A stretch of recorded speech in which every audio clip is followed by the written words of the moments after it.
stage. Chrome throws sparks in the dark. It's about to be one wild race.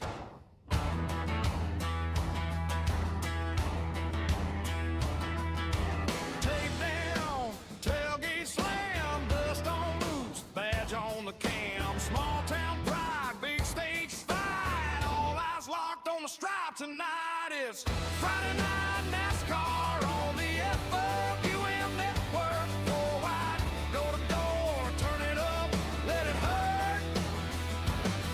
From the short track speedways out to the dirt.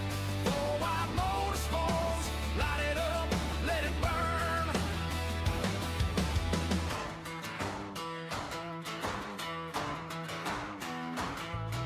The heat waves dance on the backstretch. Spotters call tight on the headset. One more lap till legends are made. Name on the wall, a fade away. Friday night NASCAR on the FWM network. Four wide, door to door, turn it up, let it hurt. From the short track speedways out to the dirt. Four wide motorsports, light it up, let it burn. Fire in the pipes, thunder in the seats. From the shop floor grind to the big show heat. This is your night, this is your turn. Four wide motorsports, let the horses run. Tonight, it's Friday night NASCAR on the FWM network. Four wide, door to door, turn it up, let it hurt. From the short track speedways out to the dirt. Four wide motorsports, light it up, let it burn.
Welcome everybody to Four Wide Motorsports Network, where we got the nothing but a hound dog 125 at Las Vegas Speedway.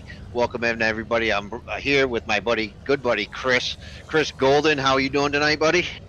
Man, I am rocking and rolling, ready to come out here and roll the dice in Vegas. This is going to be a good one.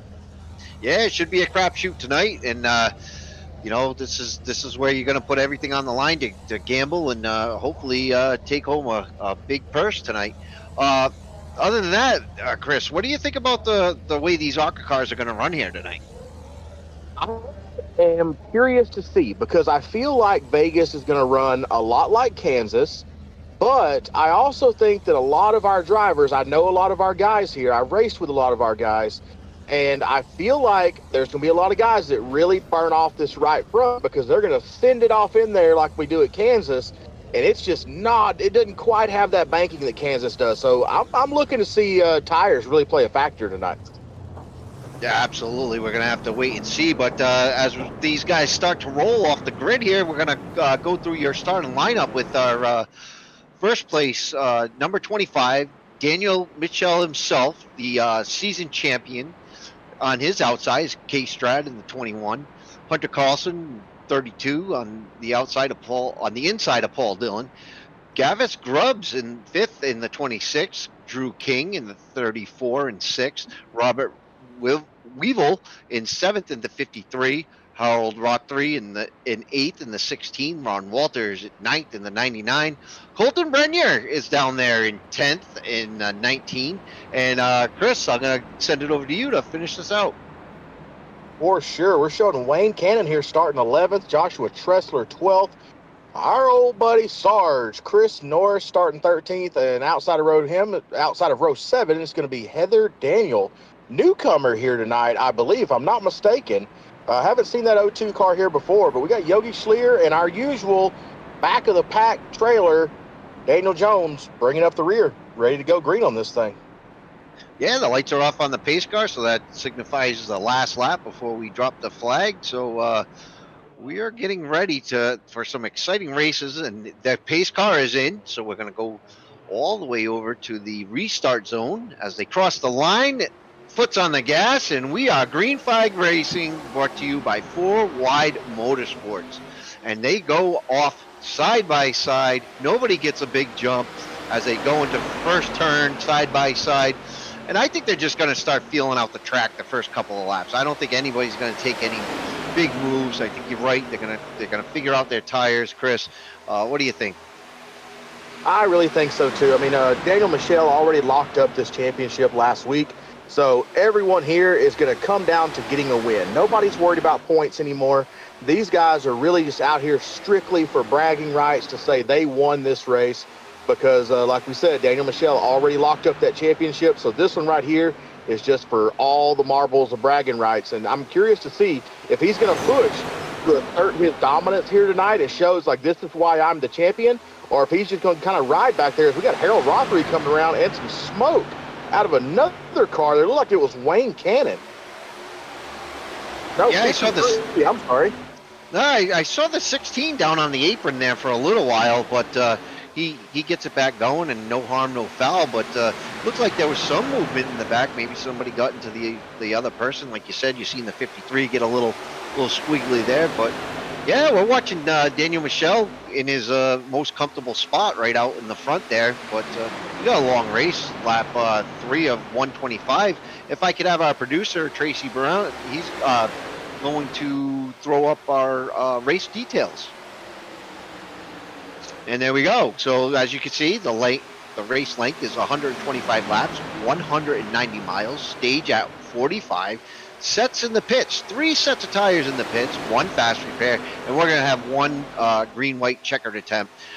3 sets of tires in the pits, Chris. That's some good amount of tires for these guys, 4 sets total. It really is, but the way that Vegas really eats up these tires, even in real life, the sand on the track, they really carry that over here to iRacing.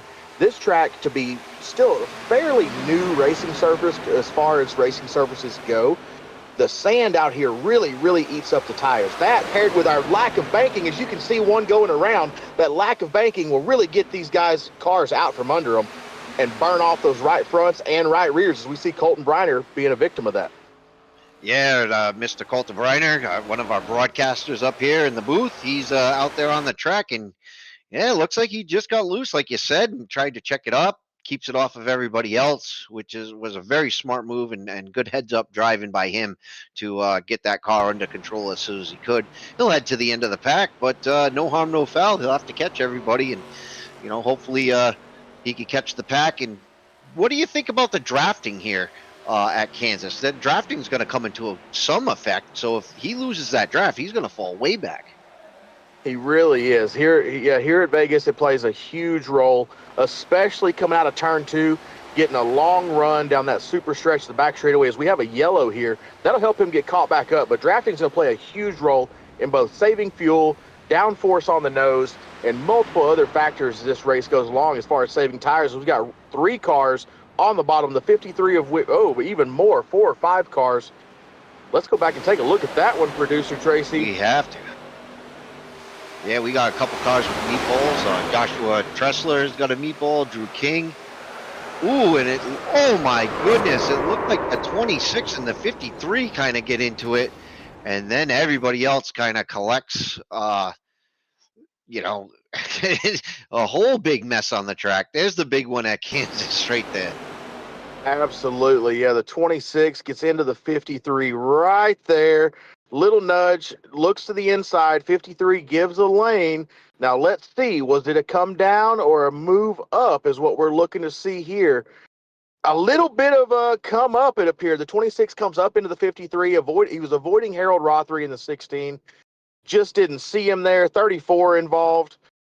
Lots and lots of damage to these three cars here. 34 Ooh. upside down into the wall, pulling the old Ryan Priest, hitting the wall upside down. Wow. Another one up against the wall. Looks like Yogi Schleer, I believe. Oh, Joshua Tressler catching the wall there on the way by. What a ride. Let's go through this with Drew King. Oh, what a hit. I sure hope Drew's okay. Yeah, you know, we say it, you know, for folks watching at home, you think these guys are sitting in a racing rig and everything else, but, you know, some of these guys got direct drive wheels, which is a direct connection to the motor you're driving with. So when the wheel snaps and you get into accidents like that, people have broken wrists doing iRacing. So depending on what wheel and what setup these guys have, there could be injuries in a wreck like that. Very, very true. I was actually a participant in a crash like that. I have it saved in my TikTok account from last year. We were running the Gen 4 Cup cars at California. And it was one of those crazy ones that Tracy was talking about, and he loved it. And well, didn't really love it, but he witnessed it, and I was in a wrist splint for about 4 or 5 days after that one. That one really hurt. Goodness. Yeah, it can happen. You know, we like to you know, play the sim or play the game, if you want to call it a game. I tend to say it's a sim. You can get hurt, and that's you know, one of the downfalls to this being such a real simulator.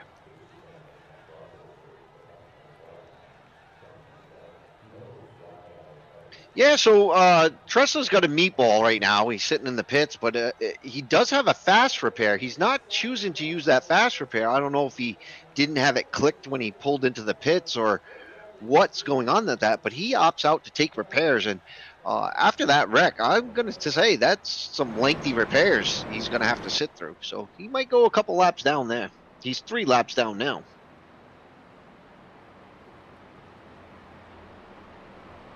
Yeah, absolutely. We're watching them get lined up here. It's really good to see K-Strad, Chris Strader back out here. Not only back out here, but leading the way as the other half of Golden Chef Speed Shop. My partner there, Hunter Carlson, sitting in second, and his nemesis in the truck series, Paul Dillon, riding in third. And looky here, not to chastise him any at all, but something we don't see very often here in FWM. Chris Norris up here in the top 5. And Harold Rothery surviving that crash to be right there in 5th as well. This right here is an interesting little shakeup. It's a little different than what we're used to, and I'm excited to see this restart. Yeah, there's some good old boys up front, and glad to see Norris up there with them. But yeah, this is going to be interesting because K-Strad doesn't make too many of these races, but when he does, he gives them hell. And of course, Carlson doesn't want anything more than to get a win, you know, in this series. But I noticed the 25 of Daniel Michel fell way back to, well, he scored in 5th place, but he's way back in 9th right now. I don't know why it's scored 5th. Well, we are going to find out soon. K-Strad with a huge jump there. We take the green, and they're 2 wide behind him. Yeah, they pretty much single file out right here into turn 2, but some of the guys are still double wide back there. But yeah, I'm gonna say it's gonna take a nice cruise here, get in line, and usually when a caution comes out, these guys tend to settle down a little bit after that. they definitely don't want to see caution after caution in this race. For sure. Especially, I mean, we got Harold Rothery tagging along that lead right there in the back of that lead pack. These guys just kind of cruising along, and Norris up there leading that second pack. That's our split right now between fourth and fifth, is about half a second between fourth and fifth, that first pack. And these two cars here are working together to work their way towards that front pack, kind of pulling away from Colton Briner back there. So these guys are kind of starting to stretch it out a little. We're only 12 laps in. Obviously, 4 of those laps have been under caution, so we're just kind of rolling along through this one. Yeah, what a great race. But like you said, as the tires wear off, these guys are going to start slowing off. So a little strategy comes in play. The guys in the back there are giving it half throttle or 3/4 throttle or whatever, just trying to save their tires. They might gain some momentum towards the end of this stint. Like I said, I think the stage break was at lap 40, 45, something like that. So, yep, lap 45 is the stage break. So we do have plenty of racing left to figure it all out. For sure, and we're showing Daniel Michel back in 10th now. So the question on my mind, Daniel Michel is an amazing strategist here in FWM. We've seen it all year. That's how he won the championship. Is he hanging back right now, or is he just stuck where he is at? And if he is hanging back, why? Because we do have a stage break at lap 45. So I'm anxious to see him either work his way through the pack here, or what exactly his plan is. I'm sure we'll have a top 3 interview for him at the end of the race. We'll be able to ask, but we can only wonder right now. Yeah, I gotta say he's a mastermind at fuel savings, and anytime he can save fuel from the beginning of the race to the very end of the race, if he can make that last pit stop at the very end of the race, a half a second faster than everybody else's, he gains that much momentum going out on the track. So mastermind to see him work, and I am sure he will be in the podium somewhere at the end of this race. Absolutely. He's up in traffic here. Hunter Carlson having some major issues. Again, Carlson falling like a rock here. Is it due to saving, or does he have an issue? Because he was right up there with Strader not 4 laps ago, and he's fallen all the way 3.5 seconds back from his previous pace in just 4 laps. He has lost 3.5 seconds in 4 laps. What is going on in Hunter Carlson's 32 right now? Yeah, that's surprising to me, because usually Hunter will find a lane and kind of stick with it and just let himself ride. But yeah, maybe he's got some. Maybe these guys are starting to figure out that if you sit back long enough, let everybody else use up their stuff, and then come get them at the end. I don't know, but it makes for some great racing towards the end of this race. I guarantee you we're going to see these guys pull it all out towards the end of this race. So definitely stay tuned, because this is going to get interesting. Oh yeah, absolutely. I'm curious. There's got to be something that they know that we don't know. There's got to be something there they know that we don't, because two of our fastest cars have plummeted through the field and are just hanging back there. So we're not sure what we're going to see, but I'm excited to see it. I really am, and the problem being is both of those drivers are really great, as you mentioned, but do you want to hang out in the back of this pack for too long? Because that's where the accidents are going to come from 90% of the time. As we saw somebody just dip into the infield. I don't know who that was, but somebody stopped in the infield back there, I saw. Showing Chris Norris off pace. He was running 4th, and now I'm showing him off track 16 seconds behind the field. So I'm assuming that was Norris going for a spin out of turn 4. Yeah, maybe a self-spin and pulled it down into the infield. Yep, there he goes. Gathers it back up. Does he get the wall? Oh, taps the wall just a little bit. We'll turn him around. I think he gets back going here. Yep. Ooh, that was a lot better than it could have been, for sure, because he was able to keep it off the wall there. He almost got a whole bunch of wall. Yeah, he almost hit that thing pretty square, but he the caution did come out, because I think he had trouble getting it back onto the track a little bit. Must have flat spotted those tires, slid right around. But it'll be interesting. Do we get more pit stops here? Everybody else is, except for Daniel Michelle. Daniel Michelle came in for 2 pit stops, and Gavin Grubbs came in for 2 pit stops. I wonder if they had to serve a penalty, come back down pit lane or something that we didn't notice. I'm not sure. I'm showing Wavell, Tressler, and Walters multiple laps down. I mean, Walters is 10 laps down currently. Tressler 2 and Wavell 1. Odd that they're laps down already. I'm assuming Wavell was due to damage as well as Tressler. They probably saved their fast repairs from that earlier incident. Walters, most likely connection issues, but we got Dylan and Rothery right here already on pit road. We're also showing Yogi Schleer coming down pit road, so we're going to see how this kind of rolls out for them. They'll go tail end. A couple others there on pit road, the 12, the 99. There's Ron Walters back out there, but he is 10 laps down. Bummer. Yeah, we like old Ron. Ron's a cool guy. Yeah, no, Ron races in the truck series with me, and we were battling the other night and gave each other plenty of space at the end of the night, and it was a good run. And I made sure I was pushing them down the track at the end of that race because we had a lot of fun there.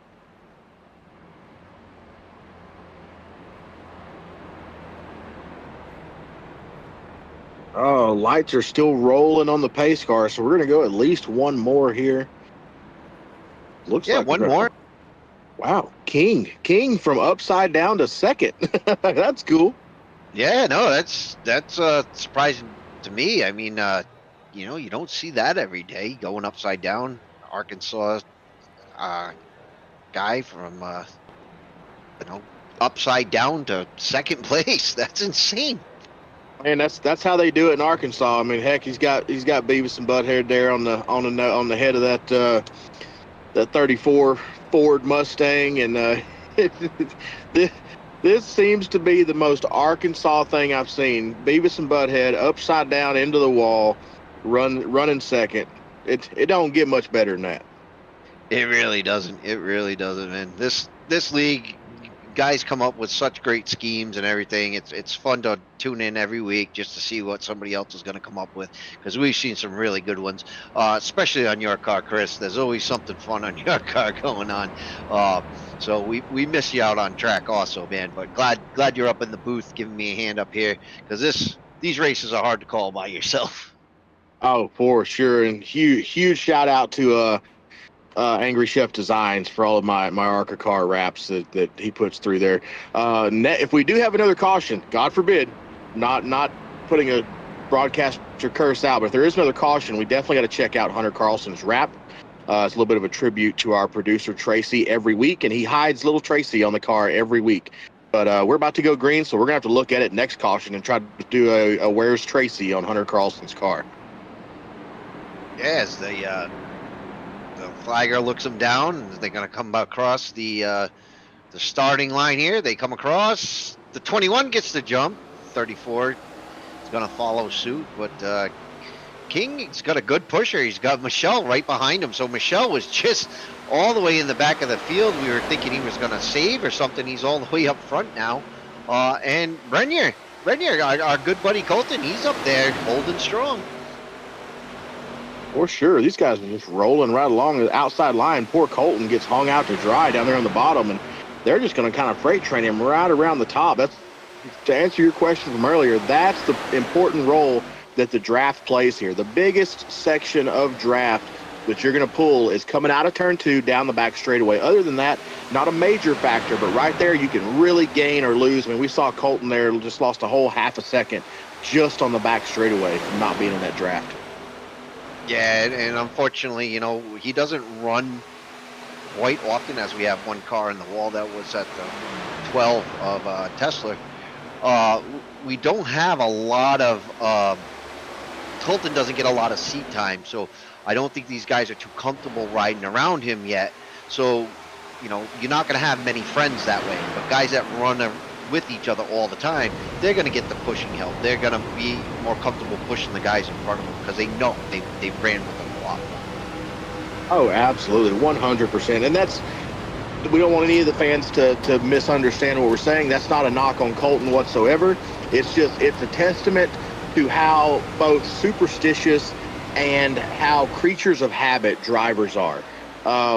For example, when it comes to the draft, I've always been a go-to guy with the guys around. They know that I'm one that goes to the front at drafting tracks. So it's easier to get that help. But someone who's new and they're unfamiliar with, that they don't run with week in and week out, it's going to be a little. Eventually they'll get that help. They'll learn how things roll there, and they'll eventually get that help. But until then, it's just going to be one of those you got to kind of pay your dues type deal. Oh, absolutely. I couldn't agree with you more. And like you said, it's no dig on Colton. He's a great guy, and we really appreciate everything he does here. He really works hard, and everybody gets along with him. It's not one of those things where it's favorites. It's just who you're comfortable with, who have you pushed before, or who's pushed you before, and that's what these guys are finding. Absolutely, it's definitely not a Carson host of our situation. It's more of drivers are creatures of habit, and if a 32 is used to pushing the 25, he's not really going to push any other cars. So it's one of those type tracks tonight. And speaking of the 25, rolling right around behind Christian Strader in second. Yeah, this is the battle that I was really excited to see. And I know that it's going to keep heating up all night, as we got about 17 more laps. We're inside 20 laps of the stage break, but these guys are going to really turn it on towards the end of this race, and maybe towards the end of the stage break. For sure, 125 laps tonight. That always gets me. These guys do that to me every time because I don't pay attention. And every time I think 100, and then my math is wrong, and they beat me on fuel mileage darn near every time. So I'm in typical driver fashion, I'm going to blame them instead of taking blame for my poor math skills. And we're gonna watch how this plays out towards the end of this. Briner right now holding off Hunter Carlson, and speaking of Carlson, drifted up to King. Oh, running him out of room into the wall. Whip. That'll make you fucker. Yeah, the unfortunate thing here, Las Vegas is you run out of room quick here. It seems like you come off those corners and you have nowhere to go but up the track, and there's not a lot of banking, so it's not going to carry you around the corner. You're going to run out of a grip somewhere coming out, and where you're going to go? Right up against the wall. If there's somebody out there, you better look out. Absolutely. Coming out of 4 is very, very bad at Las Vegas for just absolutely shoving cars up the track into the walls. We see King slamming the door on Hunter Carlson. I figured Hunter would be the first one to move up and test that outside line. It happens to be my favorite line around this racetrack, is running the wall up there. But without any rubber, it's going to really eat off your right front doing it early. But once it does come in late in the race, it is going to be the fast line. I love that line around Las Vegas here. Yeah, as you see there, Hunter Carlson makes the pass on King, and off they go sailing. He is using that high line to his advantage right now. As you see him, he came off that high line, got down low, and just took the position away from 34 with ease, hunting down Colton Brenner right now. And we'll see if he sets him up the same way. Absolutely. Jumps out to the outside. And normally we see Daniel Michelle running that high line. But as of right now, Hunter Carlson has been the only car that has ran that high line on purpose. There's been a couple guys that have been forced up there, but he has been the only one. And no one else wants to get up there. There's a lot of guys in sim racing and in real life that do not like running the wall. Hunter likes it. It's specific tracks I'm a fan, and Daniel Michelle loves running up there as much as possible. But we're seeing here, these guys just do not want to run up there. You can look right there ahead of Carlson, Paul Dillon. He wants to kind of run up there and block that run, but he does not want to get up there and get into the wall. And it's just like that. They want to run high, but it makes a lot of guys nervous and opens up that door for a whole lane where no one's going to be, where Hunter can just put his car. And he's one of those put it where they ain't kind of drivers. Yeah, absolutely right. And my opinion of that wall is, it's hairline driving when you're getting that close to the wall, and you got to be so precise in your break points and your getting back on the throttle, and everything has to be so perfect if you want to hug that wall. It is a skill, and it's an amazing skill that drivers could do it with, a piece of paper, not even being able to fit between you and the wall. But absolutely fun to watch, and we're sure to see him back up there again after he makes this pass on the 113 of that's shoot. There we go, Paul Dillon. I couldn't think of his name. Oh yeah, it happens to me all the time, buddy. It's that running up against the wall. It's a great skill a lot of dirt racers have, because we're used to running against the cushion, against the berm. Heck, lots of dirt tracks I run in real life don't even have a wall. But my philosophy has always been, the closer you run to the wall, the less it hurts when you hit it, because you're not so far from it. If you're running that bottom line and you blow a right front, it's a long way up to that wall, and it hurts a lot more than if you're running right up against it already.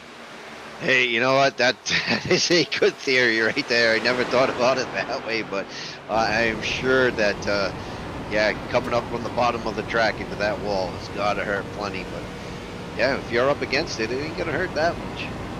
Yep. If you blow a right front and you're against that white line, you have a junked race car. But if you're running the high line, heck, you go get a new tire, get a new set of tires on there, and you can still finish the race. So I've always been kind of partial to that high line, just because I've been one of those save the car kind of guys.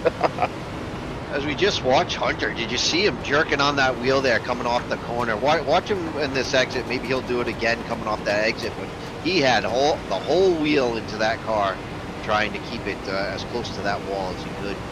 Really was. He got a little loose there coming out. The wall will kind of give you a little side draft. You can actually get a side draft off the wall, to where it'll pull your car around, and it even creates an air bubble around your car that can cause you to get tight, just like you see right there where Hunter got. And he was definitely swatting flies, because his bubble burst on the way out, and looks like Paul Dillon went around, and that's what we saw when Hunter got into the wall. It looks like Paul Dillon came around, and Hunter was trying to avoid and get into the wall. But let's go back and take a look. Yeah, that's very interesting.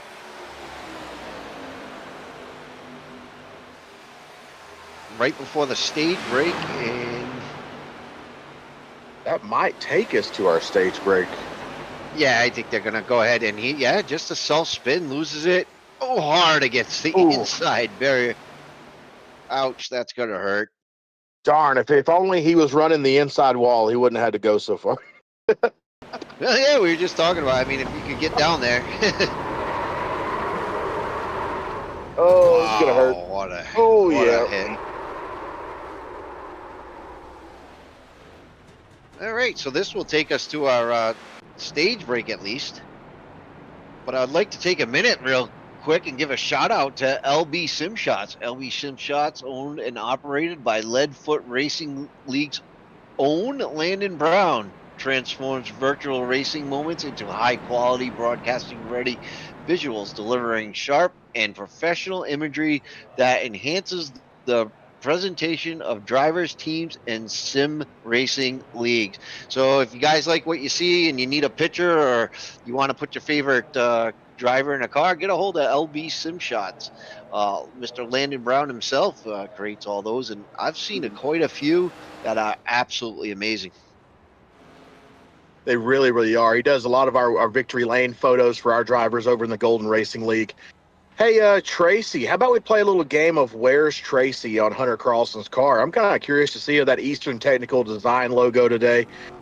Eastern Technical Design right there on the hood. Where is Tracy? We have our race logo on the hood, but usually he hides him on a quarter panel. Rear bumper, no rear bumper today. I bet he's on a quarter panel somewhere. There's always a little Tracy hiding somewhere on Hunter Carlson's car. There he is, lower quarter panel, little Tracy with the Elvis pompadour and the stash, rocking and rolling, riding the rim up there on that quarter panel. Beautiful looking car from Angry Chef Designs. They always are, and perfect car to have at the Nothing But a Hound Dog 125 here at Las Vegas. Once again, brought to you by Four Wide Motorsports, and you are watching Four Wide Motorsports Network. We're glad to have all the fans here in chat. Please give us a thumbs up, a like, leave us a comment in the comments. We like to hear from you, and we'll try to give you guys shout outs as good as we can. As we have Dave Woo 8, he says the 45 just the 45 just got his pilot's license. That was a fun flight he took. So yeah, there's a couple people in there. Leadfoot TV says hello, Dave. So guys, join the chat, and we'll be able to shout you out and let the crowd know you're here. Absolutely. Lights are out on the pace car, so we'll be going green next time by, but we still got a little time here. Glad you dropped right down there, Tracy. I was actually going to request that. We take a look at Colton Briner's car here. He is a huge advocate for the Autism Awareness Association. You can see his puzzle pieces all over his car. Most of his wraps really incorporate the Autism Awareness puzzle pieces, because when it comes to autism, we are all the pieces of the puzzle to making it to where these kids, these adults even, feel more comfortable in their environment. And Colton's a great advocate for that. I love all of his wraps, especially in the Golden Racing League. Going to be awesome to see him pull out a top 5 here tonight if he's able to do it. But we're getting ready to go green, so I'll let you take it here, Chooch. Yeah, we are going green, and like you said, Colton, man, as a father of a son with autism, I really do respect that. As the pace car goes in, and we're going to get to the as the green flag. Yeah, as green flag drops, the 21 jumps out to a great start. So K-Strad out in front of Daniel Michelle, and Galvin Grubbs back in third. Look at Hunter Carlson up there in fourth place. Yeah, running through the field here. A lot of slicing and dicing. Hunter Carlson, only one up against the wall right now. I figured we would see Daniel Michelle moving up, but he has not moved up yet. It's kind of telling me that there's not quite enough rubber up there, that Hunter's trying to make it work, but K-Strad looks like he's going to pull off the stage win here unless Daniel Michelle decides that he wants it. But we're coming out of turn 2 here. I believe it's going to be this time or next time we're coming to the stage break. Oh, that's right. I was thinking the stage break was at 40, but you're right. It's 45. So, yeah, that puts a little twist on it. I don't know if they're going to throw it again because of that caution at lap 40. They might have decided that was it, but we'll see what happens here as they cross the start-finish line. For sure. We are on lap 45 now, so if they do have a stage break, it will be at the conclusion of this lap. So they will throw, couple of the wall as Michelle trying to make a move on Strader for the stage. The way these guys are racing, there is going to be a stage break between Daniel Michelle and Kristen Strader. They are racing like they are looking for a stage point here, and we are going to find out shortly. Kristen Strader to the line, and no yellow yet. No, we stayed green. And we're on lap 46, so yeah, we're past the stage point, so we're going to let these guys play, let them keep racing, and what a great race it's going to, boil out to. I mean, we got the K-Strad, we got Daniel Michelle, we got Hunter Carlson, Colton Brenner is in fourth now, Paul Dillon in fifth. They're your top 5, man. These guys are absolute beasts up here. No strangers to wheeling a car around any track. So this is going to be some great racing. For sure. And we see a couple other cars start moving up to that high line. Kristen Strader, our leader, being one of those. We've got 2 others that have joined Hunter Carlson up top now. Paul Dillon being one. Strader back down to the bottom. And working back and forth here. Lots of cars kind of jockeying, trying to find a spot to fit in. Yeah, at this point, you would think that everybody got their line, their preferred line they would like to ride, but it seems like these guys are still searching the track for that preferred line, still searching the track for that extra 10th or 2 tenths or, I don't believe with all the cautions we've had that anybody's really worried about gas, so nobody seems to be saving because they're all going for it right now. For sure. I am curious as to what their green flag fuel run laps are.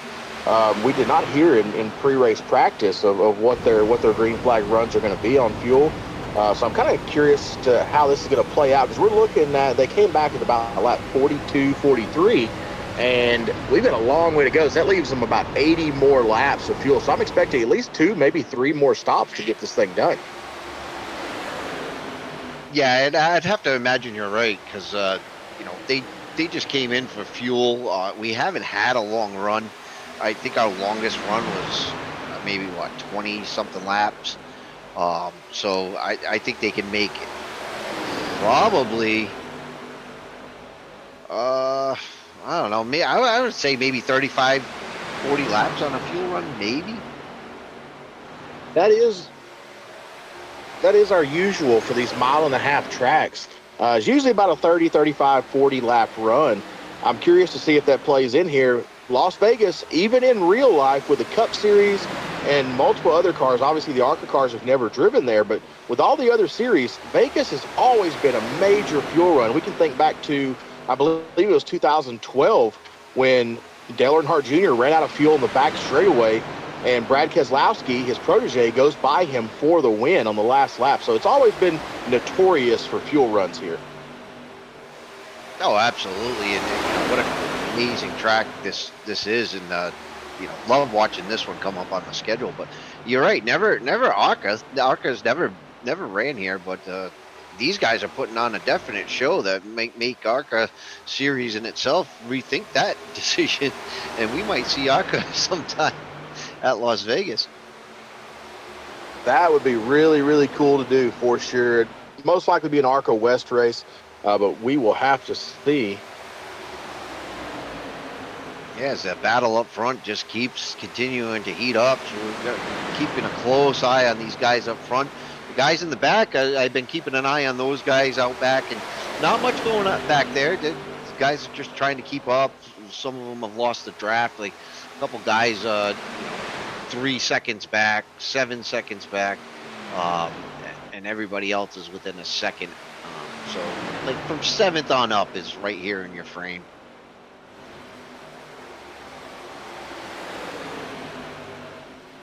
Oh, as we get a little show for the guys in the back there.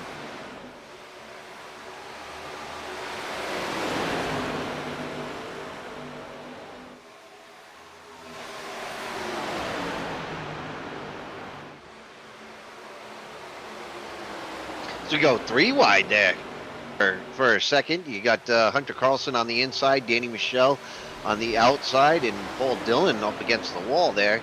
But everybody seemed to get by that one real good. No harms, no fouls.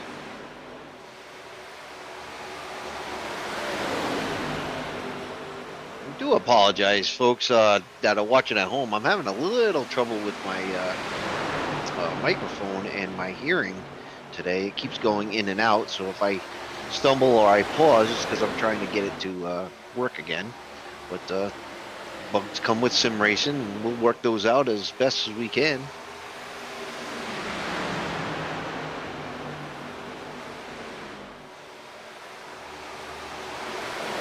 As I'll take this minute right here, as everybody seems to be, well,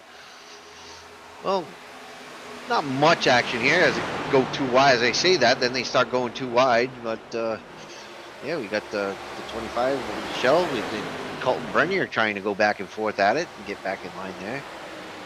But real quick, 213 Simware, where virtual racing meets real world style. Gear up with 213 Simware sim racing apparel. Perfect for representing your favorite league, team, or driver. Contact them at 213simware@gmail.com for inquiries. 213 Simware is an official apparel company for the 4 Wide Motorsports League, and you can find them at 213simware.com. Another great sponsor to have. Guys, go over there, check them out. I think the Daniel Michelle's championships shirt might be on that site. What an amazing shirt that came out to be. The graphic design, we showed it last week. Proud to have him as a champion, and I'm sure he's proud of that shirt because he definitely earned that championship. As he's back up here fighting for it again. He is not giving up.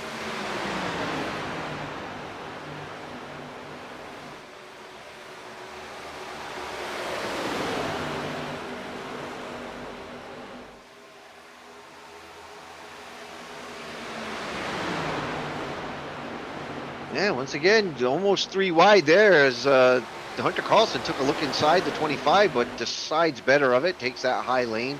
Paul Dillon's still out in front of the 25. 25 looks inside, takes that lower lane.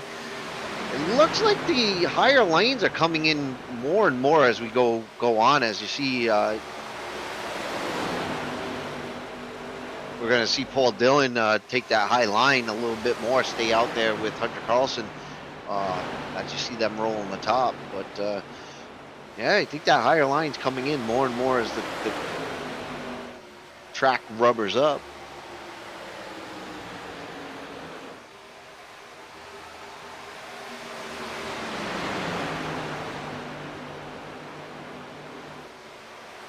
And I apologize, Chris Golden is at work. He is broadcasting from work, so he has work duties to do, so he stepped aside real quick, and I am here trying to give you the best commentary I can as a single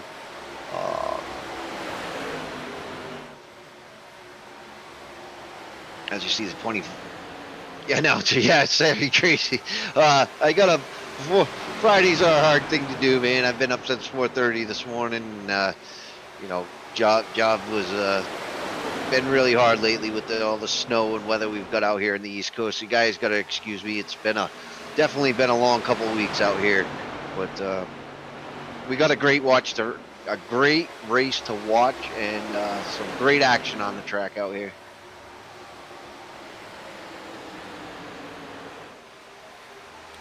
Well, I tell you, this is producer Tracy here.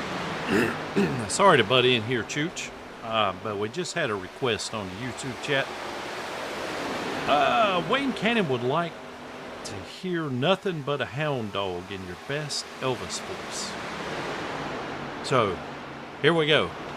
You ain't nothing but a hound dog, crying all the time. You ain't never caught a rabbit and you ain't no friend of mine. Yeah, baby. Okay, back to you, Chooch. Well, Tracy, thank you very much. Wow, I could not have picked a better time to come back. Apologies for that, everyone, Chooch, Tracy included. The oil field waits for no man or no broadcast, apparently. No, but that was epic. If you came back right at that time, Tracy in his best Elvis impersonation, and me thanking him for it. Welcome back, Chris. Not much has changed here, and just a bunch of silliness going on as we watch this race unfold. That was pretty magical. I mean, we're just past halfway here, it looks like.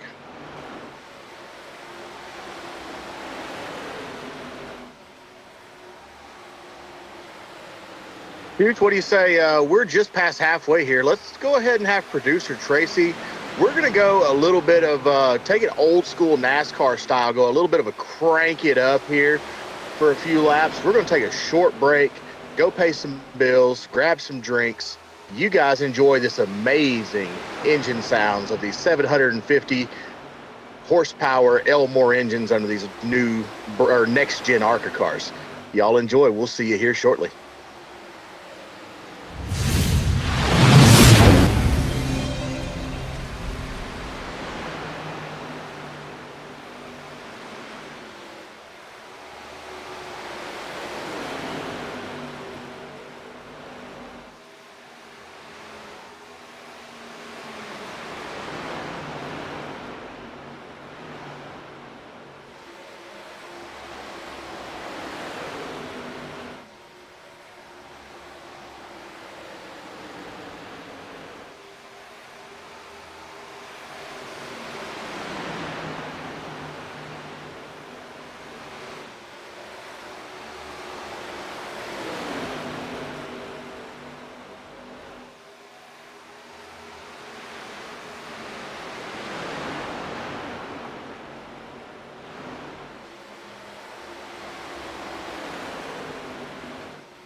Welcome back, race fans, here at Las Vegas Motor Speedway for the Nothing But a Hound Dog 125. Chris had to step away for work one more time, so we pulled Tracy Brown down here in the booth. So he's doing double duties, producing and broadcasting. So, Tracy, what do you think about the race so far tonight? Well, I tell you, man, it's been entertaining here. There's some strategy going on in the background that I'm not 100% sure about. And I'm not sure what happened to the stage break as we see guys right now. Kay Strad and Daniel Michelle coming on pit road for a green flag pit stop. If I can. I'm sorry, Yeah, it looks like most of your leaders from first to sixth have come in for a pit stop. See how that works out. See what the order they come in. See if they take gas. Colton Brenner came in just a little early, and he's out first, so that might propel him up a couple spots. Yeah, it'll be interesting to see how that works out. Will it be an advantage or a disadvantage? I'm not sure, as most of the leaders right now are on pit road as we see Daniel Michelle taking off. He's going to have the lead as he leaves pit road. But I guess all the other drivers are going to need this thing to kind of work out or cycle through so no one to get trapped a lap down. Yeah, as we were talking earlier in the broadcast, Tracy, I don't know if you heard me and Chris, but we were talking about how great Daniel Michelle is at pit stops or saving fuel. Everybody came in around a 14.5, 15-second pit stop.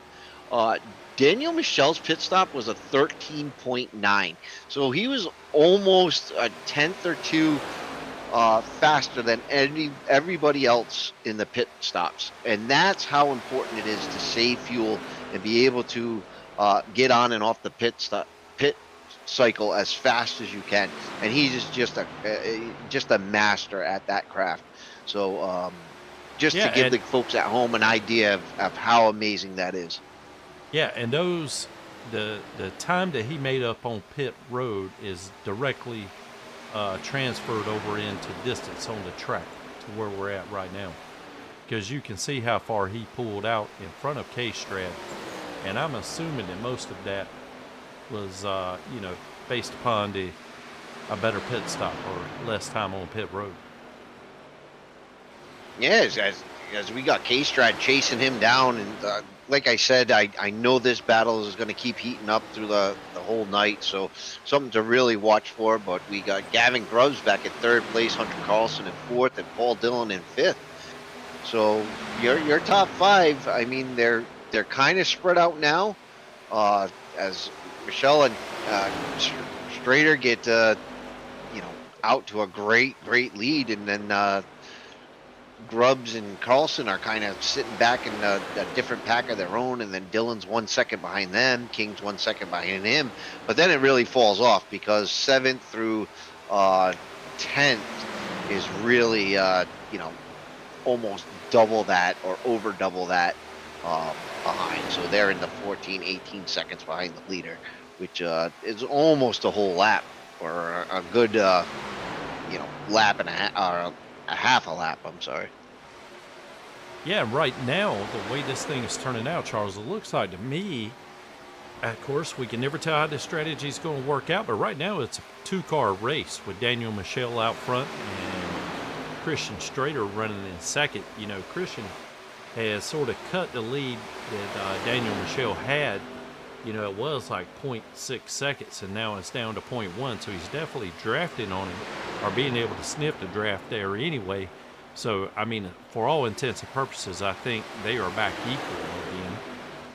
But, I just can't help but wonder exactly what the strategy is. One thing, when Daniel Michelle early on in the race, he went from running up front to somewhere maybe mid-pack or a little bit behind. And I'm wondering if he didn't come in and maybe as he gets a little loose there.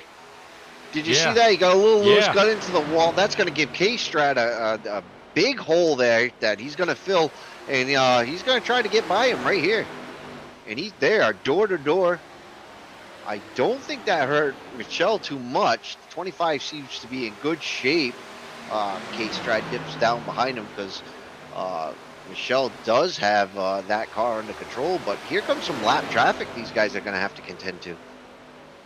Yeah, and I'm pretty sure that Daniel's going to try to draft the 99 of Ron Waters as much as he can, sort of help him out there. But yeah, like you were saying, it must not have hurt his car any because he maintained the lead. But you just can't help but wonder if it wasn't K-Strad putting a little bit of pressure on him, making him drive a little bit harder than he wanted to. Is K-Strad looking down low right now underneath Daniel Michelle, who's running it, but second lane prevailed once again. I just can't help but wonder how long is he going to be able to hold him off. No, you're absolutely right. You know what? Are they giving it their all? Is the 21 of K-Strad just trying to, hang back and make Michael make Daniel Michelle make a mistake? Anything could happen here. We got 39 laps to go. We're definitely inside of a fuel window here. So it's going to be interesting to see what's going to happen with these guys. And the guys in the back, the guys in the back can close in. They're not really closing in right now, but when tires start to wear off, a lot of things can change on this track. That is for sure. I personally think K-Strad thinks he's a little bit faster than Daniel Michelle right now. And instead of really getting up there trying to push the issue, I think he's just trying to more or less get Daniel Michelle to make a mistake and make for an easier pass. But I could be wrong with that too. No, I mean, it does make a lot of sense there. And, that's kind of what you want to do because the longer the 25 car is out front, the more fuel he's going to be using too. So K-Strad could use that to his advantage. If they can't make it to the end, there might have to be a splash and go, and K-Strad could get off the pit a little bit quicker with saving a little bit more fuel than Daniel Michelle can. Yet another good point. Throwing it back to the NASCAR Cup Series here. Yeah, let's see. Just never know. So right now, Christian Schrader in the 21 last pitted 12 laps ago. And honestly, I haven't been keeping up with what kind of fuel mileage they get. And I don't know if you've heard anyone say. No, we're guessing around 40, 45 laps maybe. And right now, everybody's right around that 12, 13 lap stint right now. Looks like Drew King's on a 19 lap stint, so he might have to come back into pit. So these guys probably, most likely, are definitely going to have to take a splash by the end of it. As we watch the 21 and 25 go side by side here, K-Strad up top, Daniel Michelle down low. Daniel gets the run, but K-Strad's fighting back. He's right there with him. These guys are not drafting anymore, so that might give Hunter Carlson some little bit of catch-up time if he could, bring the car back around. He's 5 seconds back, so that's a tall task for him, but you never know what could happen. Yeah, well, one thing's for sure, they're definitely not running as fast as they could. Running side by side, they can't run as fast as they could if they were nose to tail drafting with themselves. And yeah, I mean, I don't know if Hunter has enough laps left to be able to come back up here and compete, but as we see K-Strad into the wall. That's the second time around there he gets into the wall coming off turn 2. But I can't help Yeah, they both got a little loose. Yeah, I was wondering, Charles, with them battling amongst themselves as well, if we do get a late race caution, is that going to open up the door for Hunter right now, who may be saving tires and fuel both as we're running with 32 laps to go right now? No, very good point. That's a good thing to think about. I mean, it's 30 laps to go. A lot could happen. There's a lot of different scenarios here that could play out. But right now, I just want to take a minute to just talk about W Energy. W Energy is a company dedicated to providing high quality energy drinks designed to enhance focus, endurance, and overall performance. Their products are crafted with a blend of natural ingredients, ensuring a clean and effective energy boost without the crash or jitteriness commonly associated with those other energy drinks. W Energy is committed to helping individuals stay energized and perform at their best. Whether during workouts, gaming sessions, or daily activities, use code I'll take 10, all caps, on your next purchase for 10% off. That's W Energy drinks. Helps a ton in the oil field too when you have to work nights. I've been downing some Dubby out here. Glad to be back, by the way, Excellent. guys. Yeah, welcome back, man. As we were watching K-Strat and Daniel Michelle go toe to toe, and K-Strat's got the better of the battle right now. But here comes Daniel Michelle fighting right back into it. Really a great battle here. Ron Walters kind of stuck in the mix there, multiple laps down. I mean, he's 11 laps down now. Just kind of watching this battle unfold. He has a better seat than any of the rest of us right now. He's front row for it. But it's almost my favorite time of the race. We got 4 laps left until my favorite time of the race. But for the newbies, we can't mention what it is yet. We got to keep it exciting. Oh, absolutely. But it is coming as we see one guy going back down to the pits. That's what I was thinking. These guys are on a 19 to 20 lap stint right now. They're going to have to come back in for gas. With 28 laps to go, that would be 48 laps on one tank of gas. I don't think they could go almost 50 laps. You, Chris? I really don't think so. I mean, Daniel Michelle is great at saving fuel, but there's a point. And 48 laps around this big 1.5 mile, there's no shot. But what I'm looking at here is, are the guys from third on back trying to do that? Because they are 5 seconds back, and those guys back there are no slouches to speed, as we see K-Strad making a move on Michelle. So I'm curious to see if they're trying to stretch it or if they are just going to go ahead and come on down. Yeah, and as long as these guys are battling side by side, that's going to give Hunter and Gavin Grubbs some time to catch up if they link up together. It doesn't seem like there's a lot of help between each other. About a second between Hunter and Galvin Grubbs. So those guys don't seem to be linked up enough to catch these guys, even though they're side by side. Absolutely not. And Grubbs coming down pit road here. He's falling back quickly. It looks like K-Strad may be coming to pit road as well as he's down below the apron. But we're not sure yet. We're going to have to wait and see how this plays out. But definitely Carlson out there by himself now as Wavell moves up 18 seconds back. Yeah, so if the 26 came in for gas, I'm going to go out on a limb and say these guys are going to have to come in for a fuel stop too. And Daniel Michelle, like we said, he's puts on a clinic with fuel savings. He's been running out front. I wouldn't imagine he would want to do that as hard as he was if he was trying to save fuel to the end. So I can imagine he's thinking about another splash and go before the end of this race. For sure. And that leaves the question, were these guys hanging back to save tire because they don't have any left, or because they do have one set left and they're going to try to make a charge here in these last 25 laps? Because making up 5 seconds on pit road is going to be tough unless you have some tires to back it up. Oh, you're absolutely right, and that's going to be interesting. We're going to have to take a look at the pit time as you see the 53 going up in the air, so he's getting some tires at the end of the race. For sure, definitely trying to make it happen there. Scored in 6th when he came in, but he'll be one lap down. Looks like he'll be back there around 11th coming out. But we've got a few that still haven't stopped yet that we're just waiting to see how it plays out. Yogi Schlier coming down as well.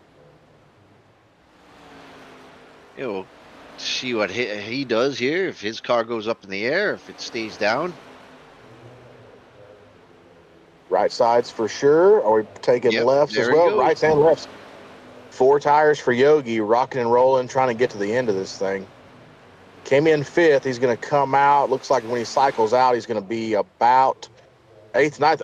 Christian Strader spins it out, coming to pit road. That's your leader, Finning, coming to the pits. that's going to darn near hand this one to Daniel Michelle if we don't see something catastrophic here. Yeah, that was heartbreaking for him right there. That could have been the nail in the coffin, but anything could happen. There's still a lot of racing left. For sure. Let's take a quick look here at Strader trying to get on pit road and see if he just got him locked up a little too hard or if he just got loose coming out of the corner. One of the most difficult pit roads in NASCAR here at Vegas because of how short your drop is through the corner. It's not like Atlanta where you can enter back in turn 3. You really enter as you're coming through the corner where the car is the lightest. It's a very dangerous spot. And he comes down. What didn't look like he was even coming to pit, but he didn't plan to pit, but decided he was going to, I guess. Yeah, no, it maybe make a last-second decision, but hopefully he didn't get any penalties there in and out of his pit stop in about 14 seconds flat. I don't know, Danny Michelle another 14.3 seconds, so Daniel Michelle had a longer pit stop. Yeah, a little longer, still pretty quick. We saw Hunter Carlson there on pit road as well. I mean, let's see what our gap is once everything's cycled out. I'm anxious to see where these guys where the chips are gonna fall here because they had a huge lead. And coming off of pit road, so far, Carlson's still about 5 seconds back. Looks like he might have even lost a little more on pit road here. But again, we won't know until everybody's back up to speed exactly where the chips fall. And did Michelle, obviously 14 seconds, he did take 4 tires. Yeah, take 4 tires plus a full tank of fuel. I mean, with 20 to go. What time is it, Chris? We are 5 laps past the Golden Racing time to dig because we were worried about pit stops, and I was wrapped up in pit stops and forgot all about it. But 25 to go is our Golden Racing time to dig. It is coming down to crunch time. These guys, Daniel Michelle with his 3.5 second lead over Grubbs, trying to stay out front. Can he do it? We will find out in 18 more laps. Absolutely. These guys got to go now and get all the positions they can. I mean, we already crowned the championship here, Chris, but, these other guys, they want to fight for second and third. There is some bragging rights to be on the podium of the championship. I mean, the championship is one thing, but, second and third place, that's got to feel good after a long season, too. Oh, yeah, for sure. And, I mean, how about our champion who was crowned last week, Daniel Michelle, coming out here just flexing his muscle out to a 3.5 second lead now with 17 to go. At this point, we'll go ahead and say almost an insurmountable lead here.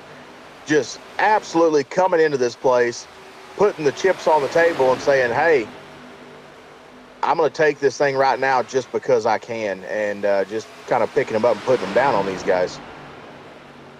Oh, week in and week out, man, he just does it, and he does it with the smarts and the racecraft of saving fuel, getting pit stops, strategies, running just weird lines that nobody else is going to run. Just everything all together that kid has put on just an amazing show week in and week out. Absolutely. Hunter Carlson making moves here, getting by Paul Dillon and setting sail, but I don't know if he has enough time to run down second place, and especially not the leader. As we're looking here, he's still about 7.5 seconds back, 7.3 back, and I just don't know if he can gain in time. No, without any help, he's kind of a sitting duck back there. I know Michelle, he's running around lap cars, but he's still getting a bit of a draft off those lap cars where, maybe Hunter will let these other cars catch up to him and maybe get a push from them. Maybe he'll get more speed, but you see the 12 is kind of helping out Michelle, so Carlson really has nobody. Yeah, for sure. He's trying to do it all by himself, and he's falling back another 10th here. 14 to go. I hate to say it. We're going to talk about Daniel and Michelle a little bit and hope we get a commentator's curse, to be honest, to kind of tighten this thing up a little bit. because he's putting a good old-fashioned rear end whipping on these boys today. Oh yeah, well, with 13 to go, you don't know. Some of these guys might be racing in the back. There doesn't seem like there's too many close. I got Joshua Tressler and Robert Weevil pretty close to each other within a second there. Oh, as Tressler, he has to come down for tires, so there goes that battle. But everybody else seems to be pretty spread out. Hunter Carlson and Paul Dillon are pretty close together. For sure. Yeah, I mean, not one close enough for caution. Yeah, I say one caution's all it takes. One self-spin, and we got a whole new race here. Yeah, with coming up to 11 to go, 12 to go.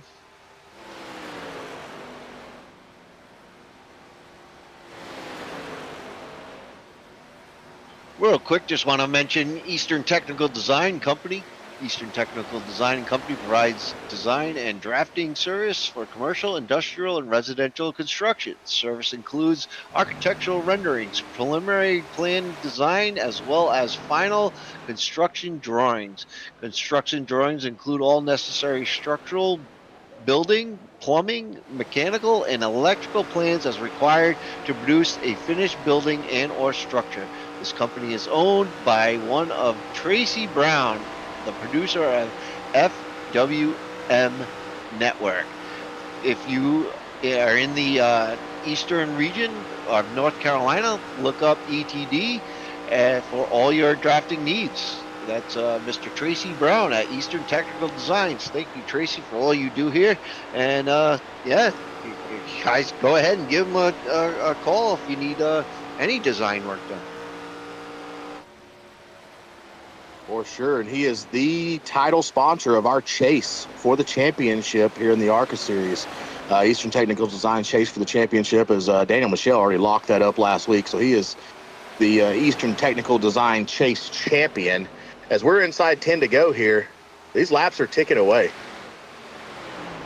Oh, absolutely. It's been a really good race. I mean, I don't know the caution count. I think we're in 3 for 8 laps. One of them might have been the stage break, so maybe two driver cautions. But no, it's been a great race. 4 drivers, for 11 lead changes. Wow, that's amazing.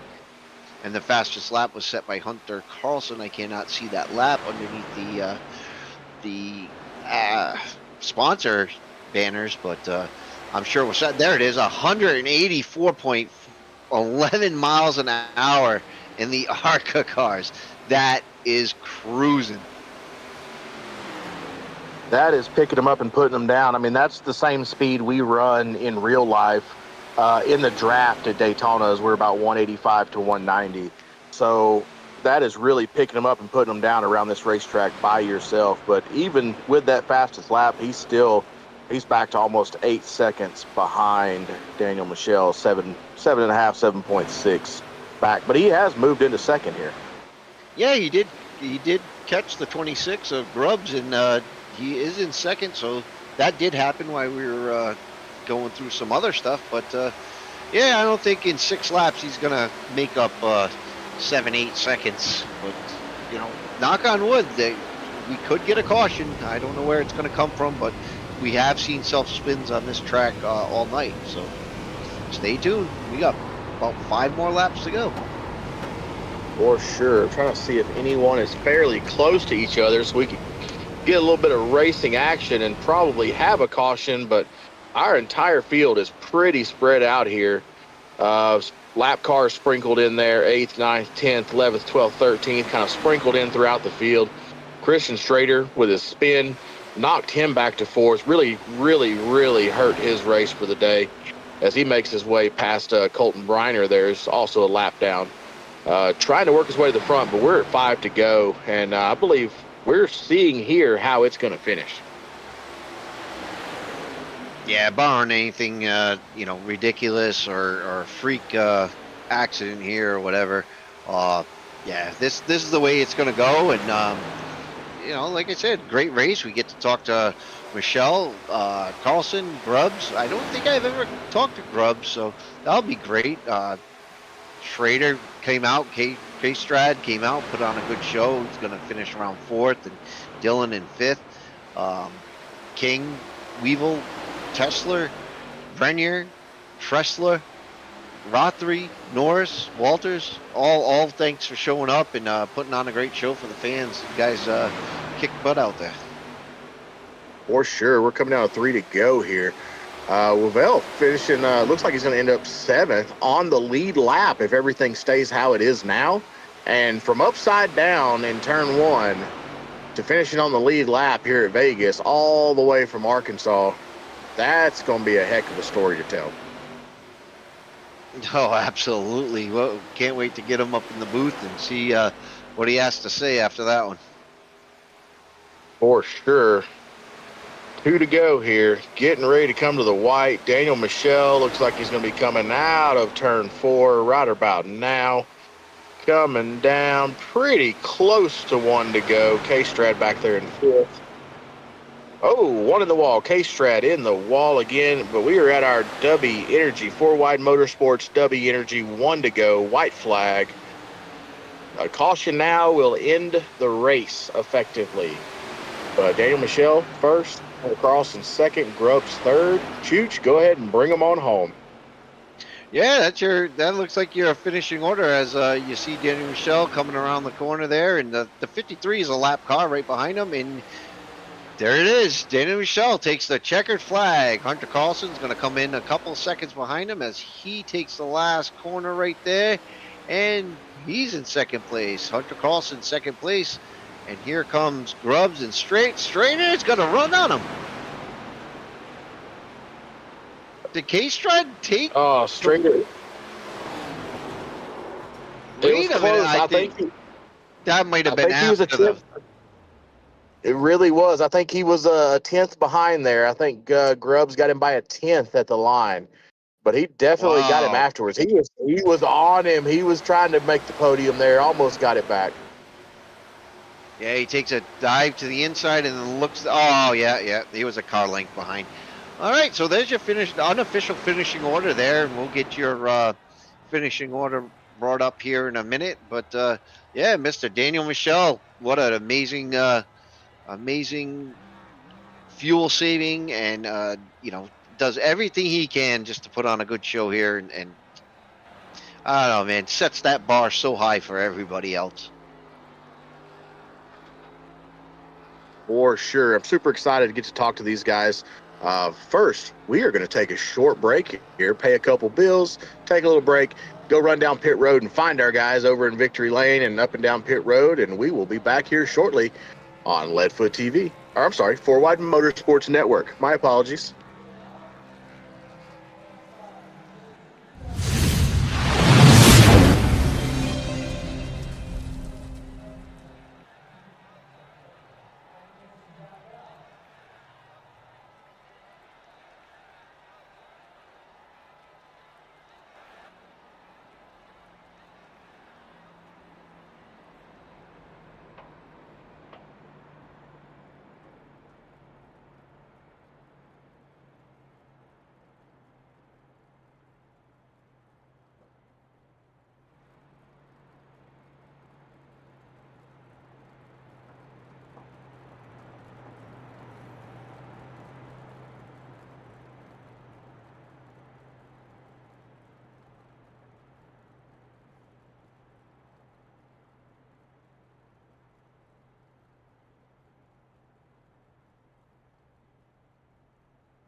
Welcome back, everybody, to the Four Wide Motorsports Network. As you just witnessed, the Nothing But a Hound Dog 125 from Las Vegas Speedway, brought to you by Eastern Technical Designs, Chase for the Championship. I have my good buddy who just got out of his car. I have word that he chased down Gavin Grubbs in the number 26. Colton, do you have a copy? Yeah, I got a copy here, Chooch. I'll tell you what, it's a hike up here on pit road to catch up to third place here, but we'll get on with his interview. Your third place finisher tonight, Gavin Grubbs. Gavin, I'll tell you what, I had fun here racing alongside you. I mean, I'll tell you what, you had a fast car tonight. Sometimes we were racing together there side by side. Take us back through your race. Yeah, I started up towards the front, I think. It was probably fifth or sixth. I don't even remember where I qualified, but we were fast off the jump. I made a bad decision and stacked it up 3 wide, caused a wreck there early, used one of my fast repairs. And then from there, we just kind of rebounded. I wanted to save, we had 3 sets of tires, so I didn't take one during that first stage. I saved all 3 for the long green flag run there at the end. And I just tried to get as much speed out of it as I could for as long as I could. And I knew I knew that nobody could make it on that last stretch. In one stop, we had to pit twice. So I tried to split it perfectly in half into 2 25-lap runs instead of, making one run long and one run short. That way I'd have fresh tires for as many laps as possible. And I think that got me from fourth up to second. And then, the tires were newer behind me and I couldn't hold on to second, still ended up third. It was a pretty good race. Really fun racing with you guys. This is only my third or fourth race in this league, first one in the ARCA car. So, yeah, I'm just happy to be here with y'all. Super fun. Shout out to the B-Man podcast. That's myself and Scott Shive. He races with us sometimes. Sometimes he's in the booth with you guys. So if you could go check that out, it's also here on YouTube. Oh, yeah, for sure. I know a bunch of us here listen to the B-Main podcast. I do myself when I can catch it sometimes. But I'll tell you what, it was definitely a fun race. I know you had your fun. But anybody else you got to thank out there? Also, want to thank you guys for doing this broadcast and everybody for racing me clean. Drew King, my teammate, want to give him a shout out. And that's about it. Well, congratulations on the third place tonight, and hopefully we see you back next week. I'll throw the mic back over to Chooch. Yeah, Colton, thank you very much, and congratulations, Galvin. That was an amazing run there. I'm going to throw down the microphone to Chris Golden, and I think he's with Hunter Carlson. Chris, you got a copy? I got you, Chooch. I'm here with my buddy, Hunter Carlson, my partner in crime. Dadgummit, man. Talk about the old, you ain't nothing but a hound dog 125. Hound dog again. Runner up. Hate the expression, but first loser. Dadgummit, man. We thought you had this one in the bag early on. But tell us about your race tonight and what we can expect moving forward. Race was really it was really drafty at first, especially when the sun was starting to come down. It really came into play. It was really packy. First stage was mainly me just trying to save as much tire as possible, and then we got into that weird run where some of us were trying to save and make it to the without having to stop again. Then that caution came out and I threw it all out, and then it was go from there. And they Strader and Michelle ended up getting out there to a pretty big lead while Paul, Gavin, and I were battling there, and that was pretty much all she wrote there without a caution. Those two were the 2 best cars all night. And but all in all, I felt like it was a good race, and it was a lot of fun to be able to run the top, especially with these this track. This track's a ton of fun in these cars. The setup's pretty much perfect. The wind really played a factor in 3 and 4. It was tighter in my butthole sometimes when I'm trying to put it in a hole 3 wide like I did tonight, but it was fun.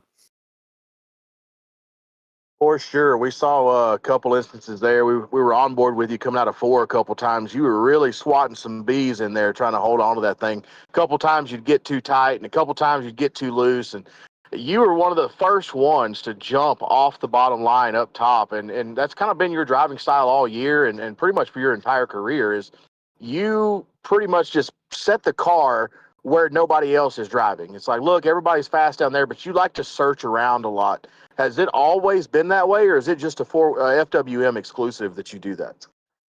It's really been the whole time I've been on the service here.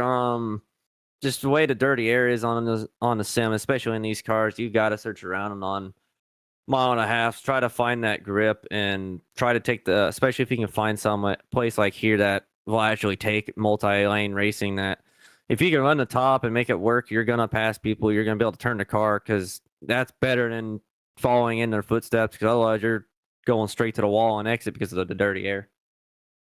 For sure. We saw that major push a couple times coming out of 4. Man, appreciate having you out here. What's next for you now that the FWM ARCA season is over? Where are you running these days, and then what's next for the FWM schedule? Well, I'm gonna kind of take my next couple Fridays that I have off and kind of just build up some marketing and everything for this league to try to get some more drivers in here, fill this grid out, and do some build up for season 3. But otherwise, March 20th we start our clash at Langley. That'll be a fun little fun race, and then the big chase for the cup here is going to be starting March 27th, where we go to bumpy Daytona and see who can win on a super speedway. Nice. Really looking forward to all of that. You talk about marketing. Tell us about a few of your partners here that you had on board this season, and then the ones that are going to be coming back with you for next year. For sure.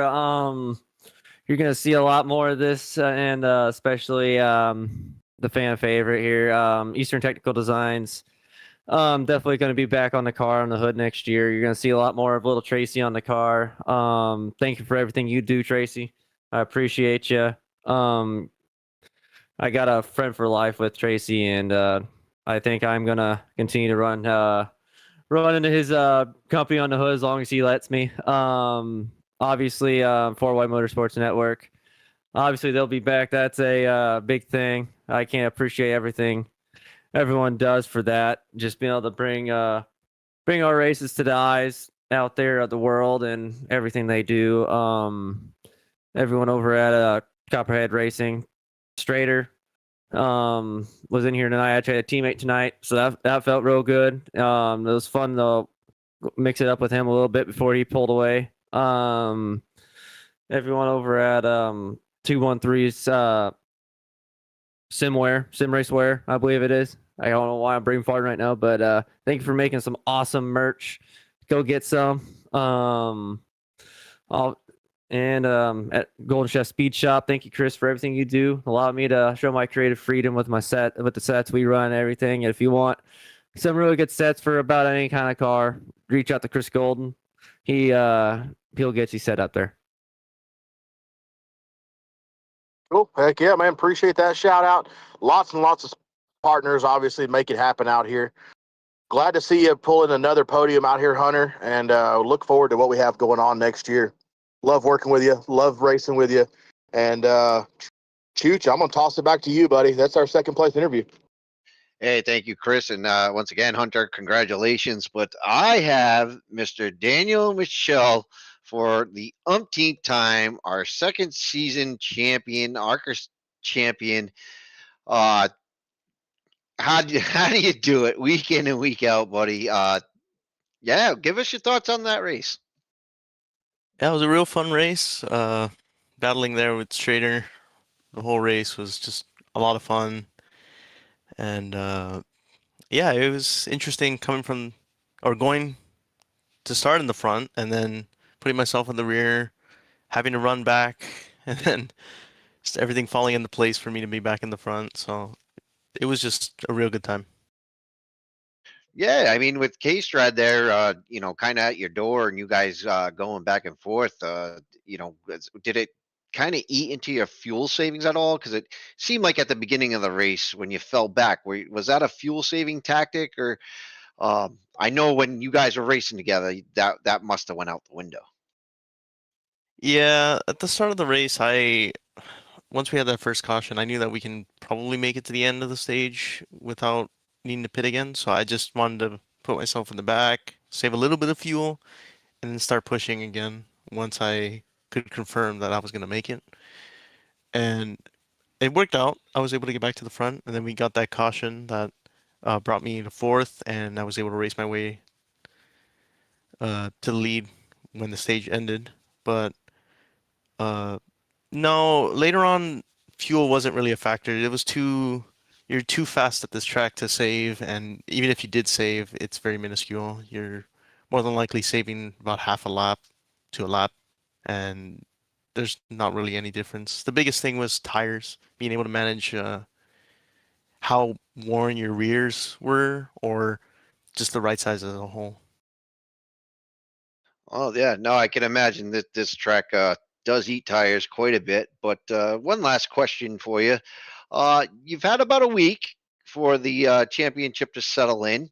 How you feel about being the new champion at Four Wide Motorsports? I feel good.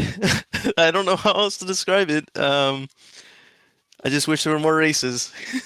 I love racing, so it's always fun to race with you guys and be on the broadcast. And as many times as I've been in this broadcast booth after the race, I can't get enough of it. That's awesome, man. I'm really glad to hear your excitement even a week after you took the championship. That's huge, and that's what this league's all about, is just the excitement of the racing and the great competition we have. But I'm gonna hand you over the mic, champ, and let you thank all your sponsors or friends or anybody responsible for getting you here. And just once again, I want to thank Hunter, like I said, for the invite last week. Just being here in this league has been a lot of fun. Being able to race a lot of my friends, like Strader, it's just so good to be able to run clean and have these amazing races out in the front. So I appreciate all the drivers that show up, all the admins that host, all the broadcast booth and everyone in charge, and even the people that don't race with us and just watch. I appreciate you guys watching, and it's just a great time. Awesome, man. Congratulations. Well, that's going to be just about it for Wide Motorsports Network. But before we go, I'd like to. Oh, producer Tracy has something. Oh, yep. Our producer's telling us we got to go through the official results. So, your first place finisher, the 25 of Daniel Michelle. Second place is the 32, Hunter Carlson. Third place, 26 of Gavin Grubbs. Fourth place comes the 21 of Christian Strader, K Strad. The fifth place of the 113, Paul Dillon. Sixth place will go to the 34 of Drew King. Seventh place will be the 53 of Robert Weevil. Yogi Tesler comes in eighth in the 12. Colton Brenier in ninth in the 19. And Joshua Tressler in 10th in the 69. We got 11th. That would be Harold Rothery in the 16. Chris Norris comes in at 12th. Ron Walters in 13th. Wayne Cannon comes in at 14th. Heather Daniel comes in at 15th. And Daniel Jones finishes 126 laps. So those three last people from 14th to 16th, I don't think they really started the race. And it's very unfortunate they weren't in the race with us tonight. But that is your official positions for the race.